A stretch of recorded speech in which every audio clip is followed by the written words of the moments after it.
Hello everyone, आज है 16 जुलाई और आज इस वीडियो में हम बात करेंगे मनप्पुरम फाइनेंस के बारे में।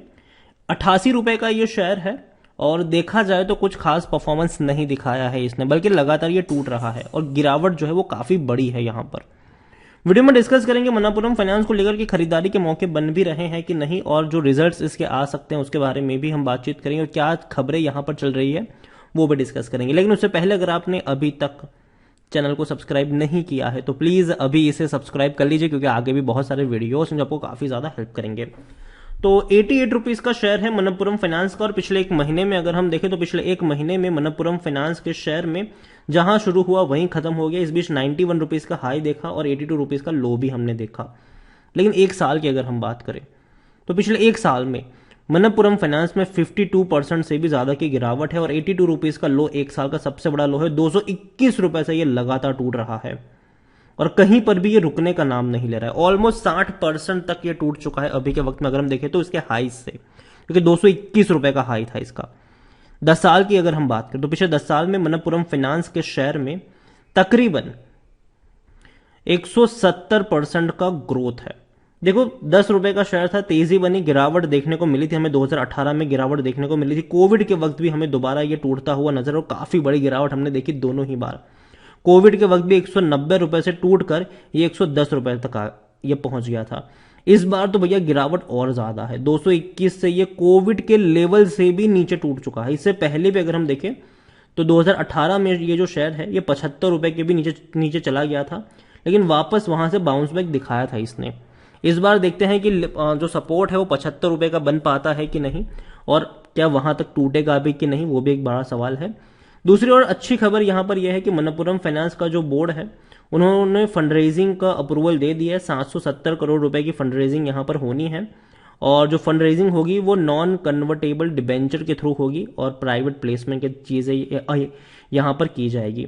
तो देखेंगे कि भैया किस तरीके से फंड रेजिंग होती है। इसके अलावा रिजल्ट्स भी आना शुरू हुए। अब जून क्वार्टर के जो रिजल्ट्स हैं ये माना जा रहा है, अरिहंत कैपिटल की ये प्रिडिक्शन है कि जो इनका रेवेन्यू होगा वो थोड़ा सा डीप हो सकता है, लेकिन फिर भी 324 करोड़ तक का जो प्रॉफिट है वो ये कंपनी कमा सकती है।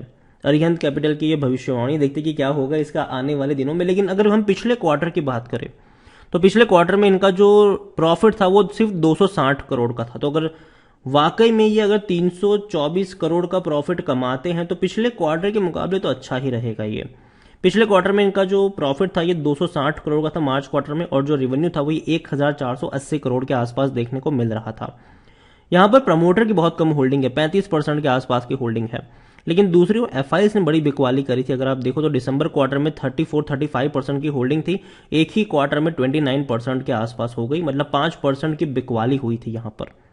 म्यूचुअल फंड के पास 14.44% की होल्डिंग देखने को मिल रही है। इंश्योरेंस कंपनी के पास 0.02% की होल्डिंग देखने को मिल रही है। यहां पर प्रमोटर का एक भी शेयर गिरवी नहीं, जो कि अच्छी बात है। मनप्पुरम फाइनेंस को लेकर अगर हम देखें तो मनप्पुरम फाइनेंस में according to money control user 20% लोग कह रहे कि बेच दो और 80% लोग कह रहे खरीदारी करो। इतना ही नहीं, कंपनी में अगर आप देखें तो जून महीने में इनसाइडर ट्रांजैक्शन समरी काफी तगड़ी थी भैया, बड़ी खरीदारी देखने को मिली थी। 1 जून को कंपनी के जो प्रमोटर है नंद कुमार वीपी, उनकी तरफ से तकरीबन 1,04,000 शेयर खरीदे गए थे 1 जून को, और 3 जून को और बड़ी खरीदारी उनकी तरफ से हुई थी, और ये खरीदारी थी तकरीबन थोड़ी उतनी ही थी, 1,03,250 करोड़ के शेयर, मतलब 1,03,250 शेयर खरीदे गए थे। मतलब अच्छी क्वांटिटी में कंपनी के प्रमोटर ने खरीदारी करी, और 94 रुपीज का इनका प्राइस है। 94 रुपीज के आसपास इन्होंने खरीदारी करी थी। अभी एक्चुअल में देखा जाए तो उनके खरीदारी के प्राइस से नीचे ही ये ट्रेड कर रहा है।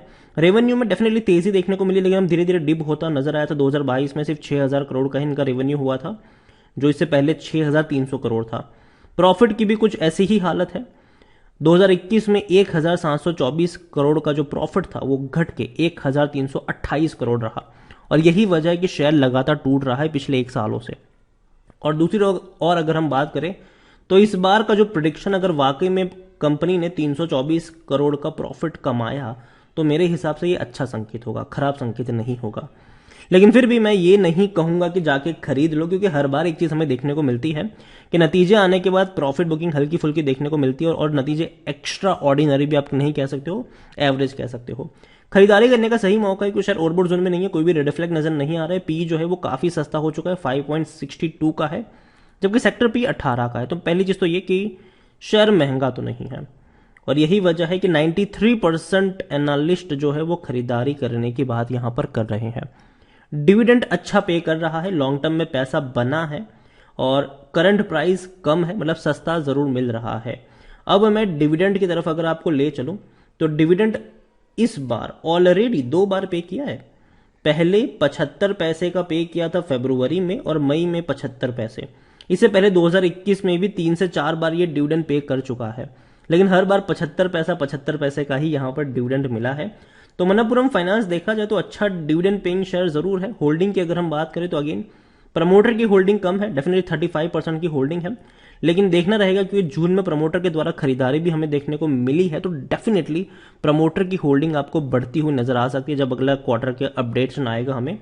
म्यूचुअल फंड के पास 14.44% की होल्डिंग है, 1.36 डोमेस्टिक इंस्टीट्यूशन के पास है, 29.83% की होल्डिंग एफआईएस के पास है, और 19.31 रिटेल एंड अदर्स के पास देखने को मिल रहा है। उसमें से भी जो रिटेल इन्वेस्टर्स हैं उनकी 13% की होल्डिंग देखने को मिल रही है।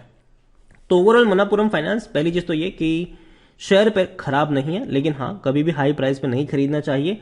और डेफिनेटली मुझे लगता है कि 75 का जो सपोर्ट है वो एटलीस्ट यहाँ पे मिलना चाहिए, जो 2018 में ये गया था, तो 75 के आसपास ये रुकना चाहिए। लेकिन अगर आपको 80 रुपए के नीचे मनप्पुरम फाइनेंस का शेयर मिलता है तो खरीदारी के मौके वहां पर जरूर बन सकते हैं। और अगेन मैं इसको लॉन्ग टर्म का खिलाड़ी नहीं मानता हूं, मैं शॉर्ट टर्म के लिए इसको प्रीफर करूंगा। 80 रुपए का लेवल प्रॉफिट का होगा और 100 रुपीज का लेवल प्रॉफिट बुकिंग का होगा यहाँ पर, सॉरी 80 का लेवल खरीदारी का होगा और 100 का जो लेवल है वो प्रॉफिट बुकिंग का होगा। और अच्छा डिविडेंड पेइंग शेयर भी है, कई बार डिविडेंड पे भी करता है। तो डेफिनेटली आप अगर नीचे के प्राइस पे खरीदारी करके चलते हो तो ऊपर के लेवल पर आपको अच्छे खासे रिटर्न्स यहाँ पर मिल सकते हैं। लेकिन फंडामेंटली उतना बेहतरीन भी नहीं है कि आप एक बहुत बड़ा इन्वेस्टमेंट करके बैठ जाओ, ये सोचो कि भैया पैसा ही पैसा होगा, ऐसा नहीं होने वाला है। लेकिन हाँ 80 रुपए के नीचे अगर जाता है तो खरीदारी के मौके बनेंगे, हल्की फुल्की बाइंग जो है आप चाहो तो उस लेवल पर कर सकते हो मनप्पुरम फाइनेंस में। और कंपनी डूबने वाली कंपनी नहीं, अच्छी कंपनी है, बेहतरीन कंपनी है, हालांकि लंबे समय से परफॉर्म नहीं किया है। और पहली चीज ये कि एक बार रिजल्ट्स पर भी नजर होनी चाहिए हमारी कि कैसे नतीजे आएंगे। और जहां तक बात है इनके नतीजे की, तो अभी तक कोई डेट सामने नहीं आई है, लेकिन उम्मीद करते हैं कि बहुत जल्दी डेट सामने आएगी और अच्छे नतीजे कंपनी रिपोर्ट करेगी। और मेरे हिसाब से अगर कंपनी 300 करोड़ से भी ज्यादा का अगर प्रॉफिट करेगी तो एवरेज होंगे, अच्छे प्रॉफिट होंगे, मतलब खराब तो नहीं होंगे, पहली चीज ये। तो मनप्पुरम फाइनेंस 80 रुपए के नीचे डेफिनेटली मौके बन सकते हैं। वीडियो को यहीं पे एंड करूंगा, पसंद आया हो तो लाइक करें, शेयर करें। चैनल पर अगर पहली बार आए हैं तो प्लीज सब्सक्राइब करें, और मनप्पुरम फाइनेंस को लेकर आप क्या सोचते हैं वो भी आप मुझे कमेंट में लिखकर बता सकते हैं। Thank you.